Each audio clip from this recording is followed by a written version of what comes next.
Cheikh El Hadj Mansour bi mu jógee Makka dama ko bind defaral benn xasida pour ndokkeel ko ma tuddal ko ca daayiratul Ihaq mu xaw ko jaaxal tuuti ba mu waxtaan ci ak Serigne Cheikh ñu ko est-ce que mën nga gis Cheikh waxtaan ci ak moom ndax est-ce que teelul ci moom lay ndeysaan mu ñëw nag di ma ko wax waaye fekk na yooyu du teel mënul teel sax ndax sama turandooy tax yàlla xam na ko waaw yàlla xam na ko waaye ñu nekk di ko wax rek tabarkalla tabarkalla tabarkalla mujj na am solo wax dëgg moo tax ihaatati nuuril mutalsam tabarkalla tabarkalla ah te du xaar baax du c'est pas subjectif c'est réel c'est scientifique ça il faut le dire loolu mooy dëgg loolu mooy dëgg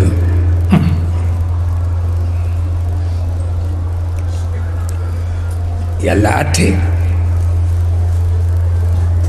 bi jamono lëndëmee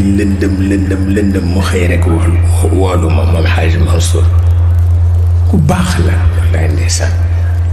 Alaaji Mbay dafay wax ni li ma gën a jaaxal ni Hadj Mansour amee kersa Serigne Cheikh ak Serigne Cheikh ni mu amee kersa Hadj Mansour jaaxal na ma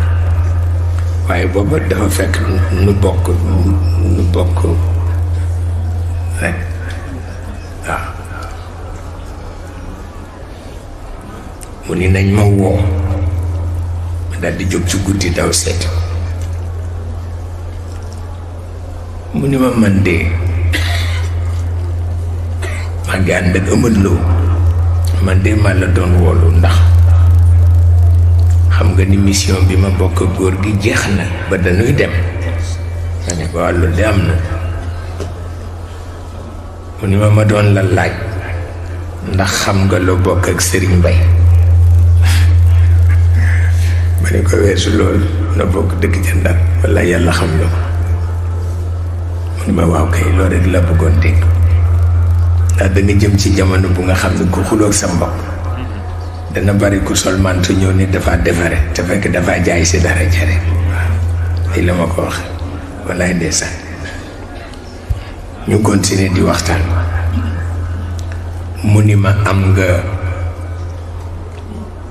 ñaar ñu baax fii ci biir kër gi mu ni ma kenn ki sa mag la sa waajur la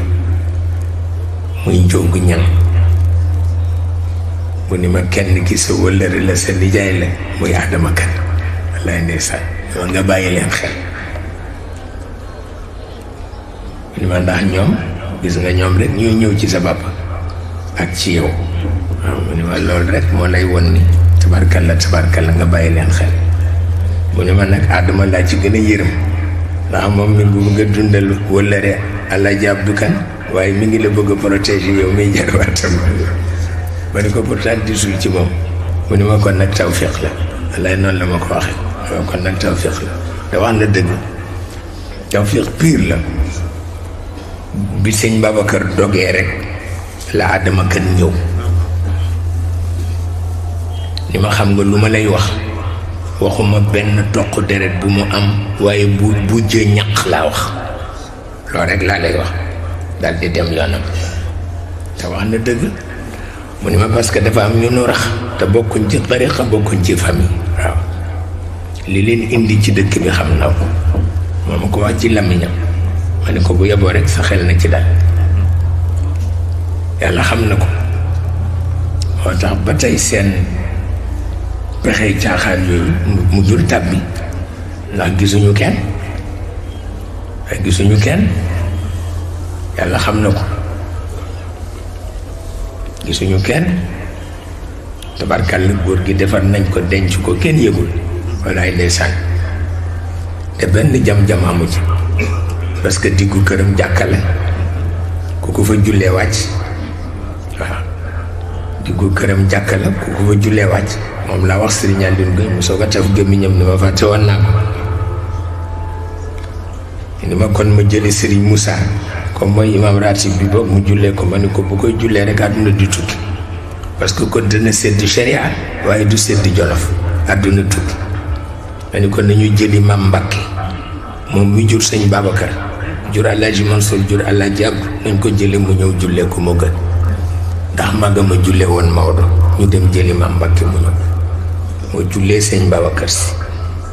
kenn branché wul ñëpp kontaan yëpp daal tabarkalla pour wax la ni la mu wax ci Adama Kan dëgg la de wax dëgg la borom mission pire la yooyu fi nekk leneen nekku fi tabarkalla